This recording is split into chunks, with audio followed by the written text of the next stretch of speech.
Good morning.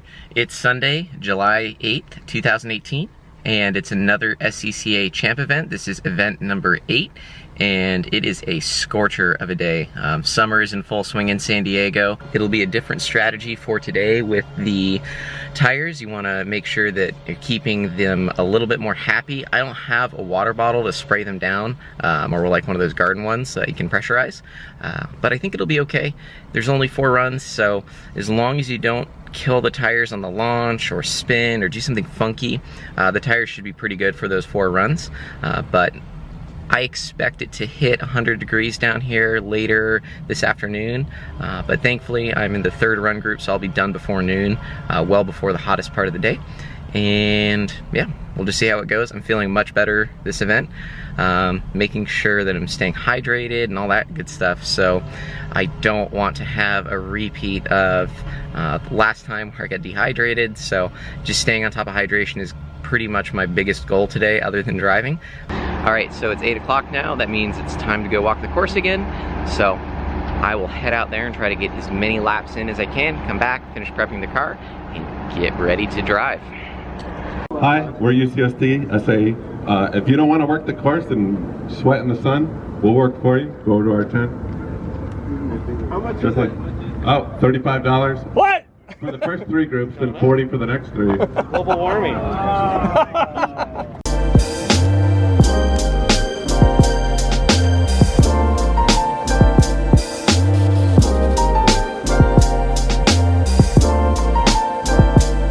Quick sit rep. Unfortunately, they changed the course. There's some bumps on course that they deemed unsafe. It didn't seem like that walking it, but I guess some of the stiffly sprung cars were complaining. So the whole front of the course got chopped off. Now it's a first gear start, and it's gonna be first gear through the first corner, which is kind of weird, not very typical. On the bright side, despite the heat, which is really intense right now, the kids, I call them kids, but all the college people from the UCSD SAE team are here, so you can pay them 35 bucks to work your session out there. So instead of having to stand out there and boil on the asphalt, I get to kick back, and I think that's gonna be really nice.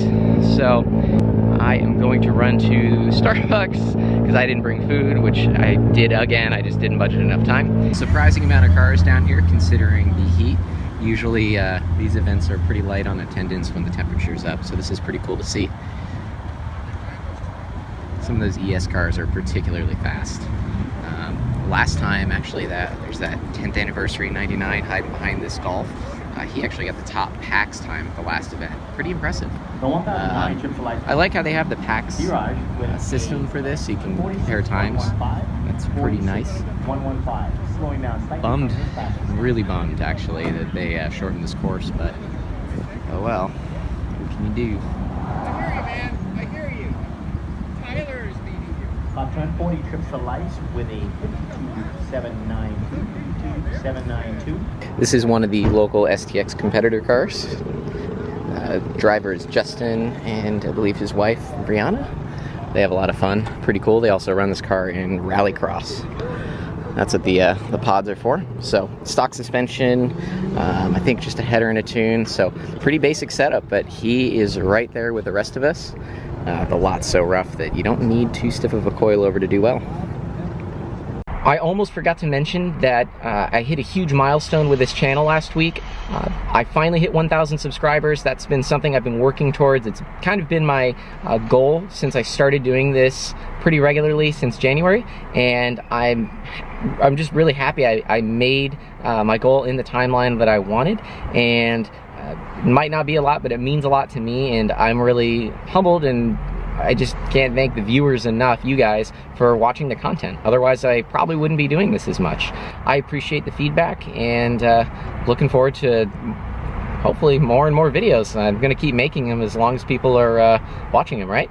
Something I want to start integrating to these autocross videos, because it's a lot of the same stuff, right? It's 4 runs and that sort of thing. I want to start talking about the car setup that day, so not only I have a log for myself, but so anybody watching kind of can take these videos and hopefully glean some information from them It's 2 hours later and the temperature's gone up about 13 degrees, 13, 14, 15 degrees in the shade. So in the sun, that means it's going to be really hot. That also means that my pyrometer reading from this morning, I'll need to redo just to kind of have that reference point. I bet the pavement's well over 100. It was 94 degrees at 10 to 8.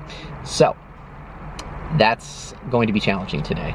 As far as setup is concerned, I'm keeping the dampers where they were at the last SCCA event. So a little stiffer in the front, a little softer in the rear. It's a 2-click split. That way the car will push a little bit. This course is really tight. Oversteer is not going to be my friend. The car with the square spring rates is pretty neutral, so that can also mean oversteer sometimes. I'm pretty convinced though for these style of courses you need a front bar, but kind of ruins the driving feel. So for me, I don't know how serious I want to set this car up because I enjoy driving it the way it is too much already. So it's a trade-off, right? Do I want to make the car enjoyable or do I want to make it fast down here? And that's a question that I ultimately have to answer for myself. But I think for now, I'm just going to keep heading on the course I'm on, which is maybe bump the spring rates up a little bit, corner balance it, align it with more camber, and just see how the car drives. Like I said earlier, checking out that STX car, it's on stock suspension, and he's right here with the rest of the pack, so it further reinforces my belief and really what everybody else down here has found out, that you can't have too stiff of a car down here. It just doesn't work. So it looks like they are running the second group still. I'm not going up there yet, and so I have a little while to chill out. But yeah, so that's kind of my thoughts on it. One more thing, I don't know why I haven't done a video about this, and I probably should dedicate one to it, but back to stock. What does that mean? Let's go see. So one part I did remove was the Perrin cold air intake. It just wasn't working right with the tune, and even after trying to mess with the math curve with the information provided from Perrin, it didn't work right on this car. It was knocking, making the car just drive weird. So I pulled it out. I ended up swapping the back half of the 2016 airbox on and the elbow. So it doesn't seem to mess with the tune too much, but it gives you enough clearance to get by these oil lines. But if you look, you can see right here, let's see if we can focus this. You can see right here the oil lines were rubbing, so I did clock them a little bit more towards the driver's side, so hopefully that keeps them from rubbing through the box. That would kind of be a bummer. I did get this for free from a friend, so that was kind of nice. But unfortunately, that's what you kind of have to do. I'm pretty convinced that the cold air intakes don't work on this car, so if you're thinking about buying one, skip it and put your money elsewhere. Second run group is done. It is time to suit up, get the helmet on, and go drive. Fun part starts. In yet another twist today, they had to change the course again. The parking lot was chunking up, so they had to shift the direction of it in a couple spots towards the top and patch it, so they allowed everybody to walk the course again. Kind of a bummer. So all those course walks we did in the morning are not necessarily going to be as helpful, because it does feel like they shifted quite a bit. In addition to changing the start. So kind of a weird day down here. Kind of a weird day. Glad I didn't have to work. It is mighty hot out here. After a ridiculously long lunch break, we are finally running. So it is time to cool off in the air conditioning here as long as I can and get out there. I'm kind of bummed the car had to sit on grid and the tires got all hot. It's 90 degrees right now. Probably about 105 surface temp is what I wrote down when I last checked. So it's roasty toasty. Run 1 and run 2 are going to be the fastest. All right, run number 1. Let's see how it goes.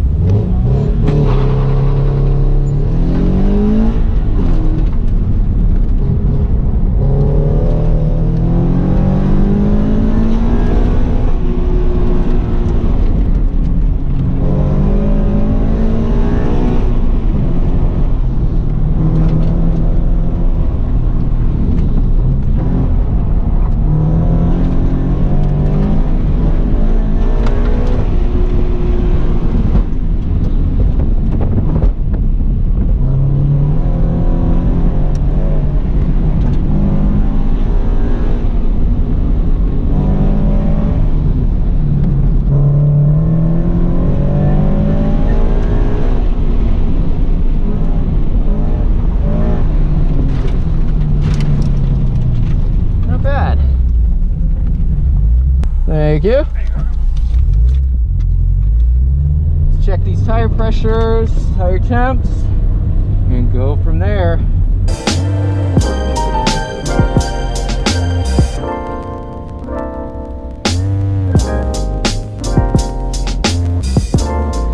Well, the tire temperatures kind of told the story I already knew.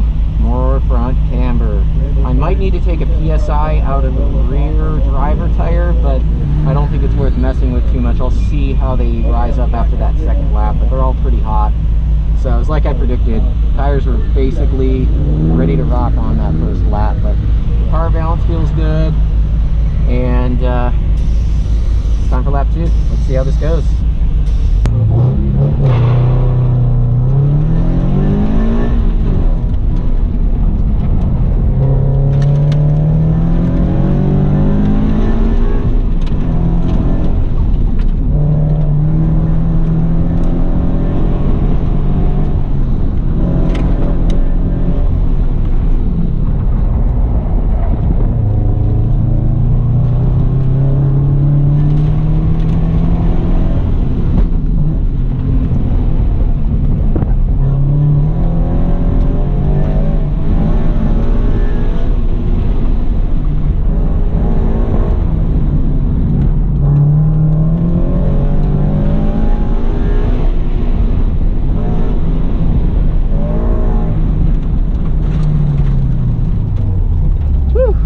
Better.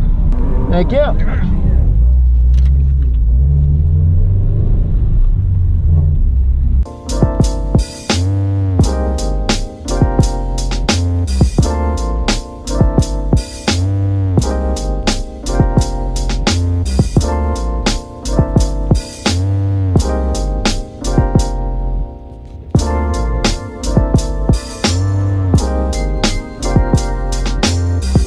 Okay, so I'm running a 46, what was that last lap? Yeah. Okay, so I ran a 46.4, Pelton behind me ran a 45.7, and then Derek Punch is running a 44, mid 44, so a little bit of time. I botched that last lap. This has got a 45 in it, no problem. It's got to stay in third. And I dropped 1 PSI in the driver rear because it showed it was a little overinflated. So. Good run! Thank you. So I botched the first slalom entry. I pushed too wide and had to wait too long to get on the power, and I threw it in with a little too much speed up top. So those 2 things I can fix, and I should be able to be well in the 45s.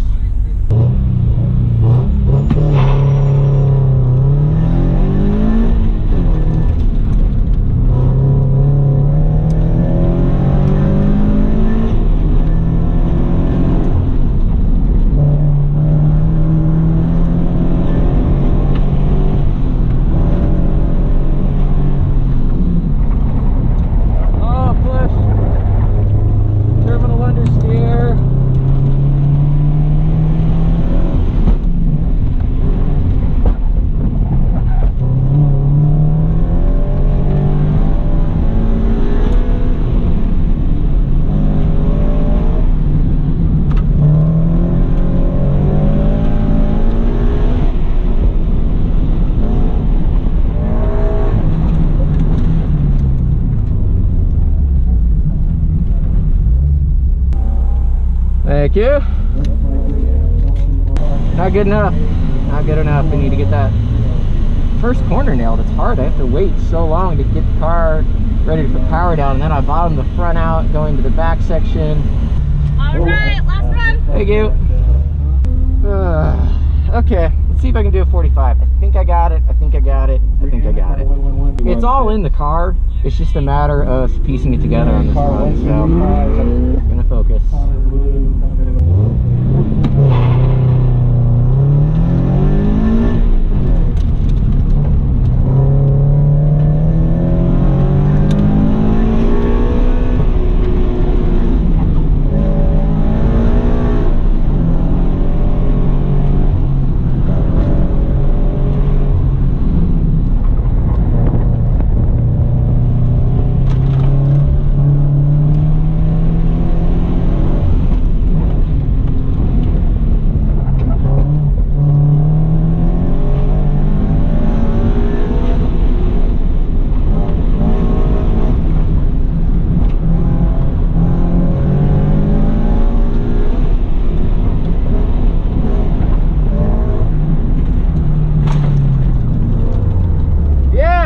353. Woo! Thank you. All right, autocross is done. I managed second place just barely. I beat out the guy in second place on my fourth run by 0.020 seconds.